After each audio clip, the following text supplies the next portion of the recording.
কবিতাৰ শিৰোনাম পথাৰ। কবি ৰাম গগৈ। শাওনৰ মেঘমুক্ত নীলাকাশ, সূৰ্যস্নাত ক্লেদময় সেই বিশাল পথাৰ, বিপুল সম্ভৱা। নাঙলৰ শিৰলোত শৃংখলা মাটিৰ কামনা, ঘৰ্মাক্ত দেহ আৰু দেহাতীত সৃষ্টিৰ চেতনা।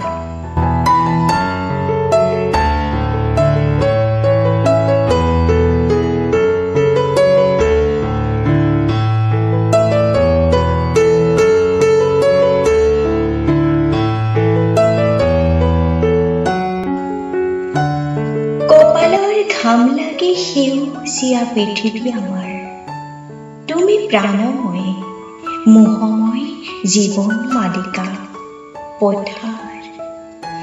তোমাৰো সৃষ্টিত আছে তুমি কোনোবা আদিমতম মানুহৰ সংগ্ৰামৰ ইতিহাস, আৰু সভ্যতাৰ স্তৰে স্তৰে একোটা নিৰ্ণয় সূত্ৰ।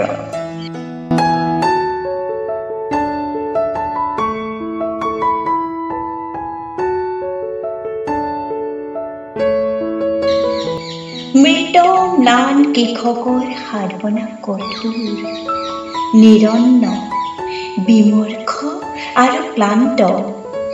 শ্ৰান্ত সন্ধিয়াত দুশ্চিন্তা দুঃসহ হৈ পৰে।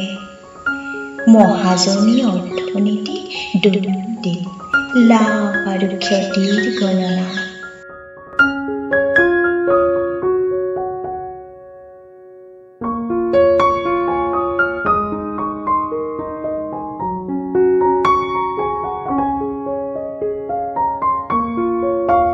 পাৰ ভাঙি পানী আহে, সোঁতৰ চেৱে চেৱে বাঢ়ে, নাচে আৰু হাঁহে।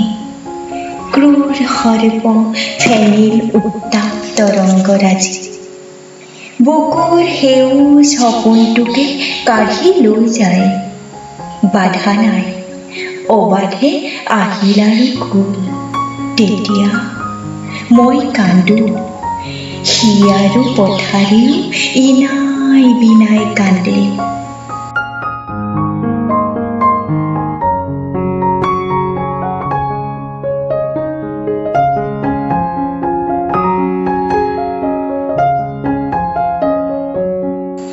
বিচিত্ৰ অভিব্যক্তি সন্মিলিত কৃষকৰ সমস্যাৰ দৃঢ় কণ্ঠ। বিননিত বিদ্ৰোহৰ জাগৰণ আহে, অভ্যুদয় প্ৰভাতী চেতনা। অগ্নিদীক্ষা দ্ৰুত অভিযান অবিৰাম। অধিকাৰ সংগ্ৰামৰ পথাৰত শ্ৰমজীৱী মানুহৰ তেজ ৰঙা ইতিহাস। লিখা হয় পৰিৱৰ্তন আৰু শাল কোৰ দালৈ নতুন যুগৰ অভিযাত্ৰী শ্ৰমিক কৃষক। পলাতক উদাস্ত মহাজন পুঁজিপতি সমস্ত শোষক।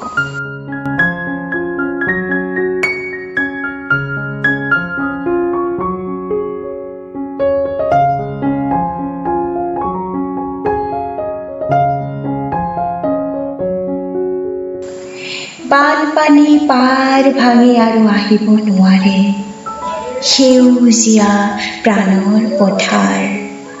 সোণালী ৰূপালী হয়, বাকৰিত সোণগুটি লাগে। নতুন আৰু নতুন সেই পথাৰ, সেই সৃষ্টি সম্ভৱা বিপুল পথাৰ।